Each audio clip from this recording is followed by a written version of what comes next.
যাহা বলিব সত্য বলিব, সত্য ছাড়া মিথ্যা বলিব না, কোনো কিছু গোপন করিব না, এইভাবে তাকে শপথটা নেওয়া হয়। এটাকে শপথ বাক্য। কিন্তু অনেকে দেখা যায় যে কোর্টে মানে একটা কোরআন শরীফ বা ইটা ঢাকে হাত দিল, দিয়ে পরে বলছে যাহা বলিব সত্য বল। এটা আমাদের কোর্টে বাস্তব ক্ষেত্রে এটা হয় না। শপথ বাক্য পাঠ করলাম বলেই যে সত্য বলবে, এটা আমরা বিশ্বাস করি না। এটা আমাদের সত্যি কথা বলতে বাস্তব অভিজ্ঞতা থেকে বলছি, বলতে হবে তাই বলা আমাদের পেশাগত একটা দিক। কারণ প্রত্যেকটা মক্কেলকে রিলিফ দেওয়ার দায়িত্ব হলো আমাদের। এখানে সত্য মিথ্যা সেটা পরের ব্যাপার, কিন্তু পারতপক্ষে তাকে কিভাবে বাইর করে আনবো এই চেষ্টাটাই আমাদের মাথায় কাজ করে। যেহেতু আমি তার নিযুক্ত আইনজীবী, আমার দক্ষতা দেখাতে গেলে ওই জায়গাটাই আমার কিন্তু মূল জায়গা। পেশকারের কাজ প্রত্যেকটা মামলা ডেকে জজের সামনে নথিটা আগিয়ে দেওয়া। হ্যাঁ, এখানে বড় বড় কোর্টগুলোতে পাশে টাইপিস্ট থাকে। যেমন এখানে যে নারী শিশু কোর্টটা আছে, এই নারী শিশু কোর্টে দেখা যাবে যে পাশে একজন টাইপিস্ট, মানে ওনারা বড় জজ র্যাঙ্কে, তো ওনারা সব লেখাটা নিজের লেখে না, সাক্ষীরা যা যা বলে টাইপিস্টরা সেটা টাইপ করে। একটু দুই একটা ক্ষেত্রে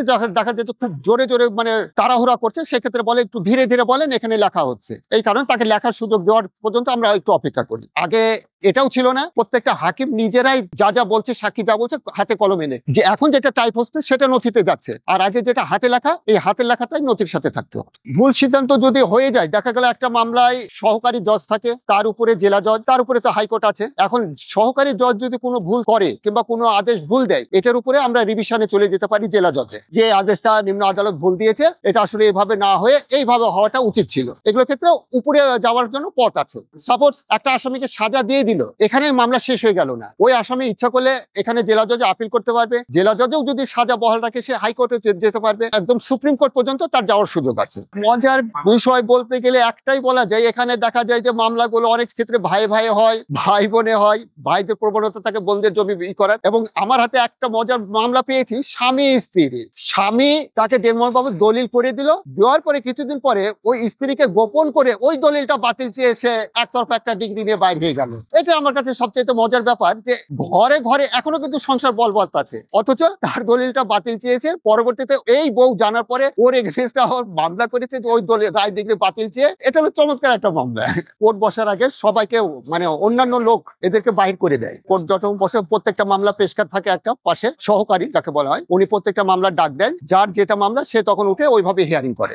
বিচার কাজটা জজ আর মক্কেলের পক্ষ থেকে উভয় পক্ষের দুটা করে উকিল থাকে, এরা দুই পক্ষের কথা কোর্টের সামনে উঠিয়ে ধরে। কোর্ট যেটা বিশ্বাসযোগ্য মনে করে, যেভাবে তার মনে হয় যে হ্যাঁ, যদি ফৌজদারি মামলা হয়, যদি জামিনের পক্ষে যদি মনে করে যে হ্যাঁ একে জামিন দেওয়া যায়, তাহলে জামিন দিবে।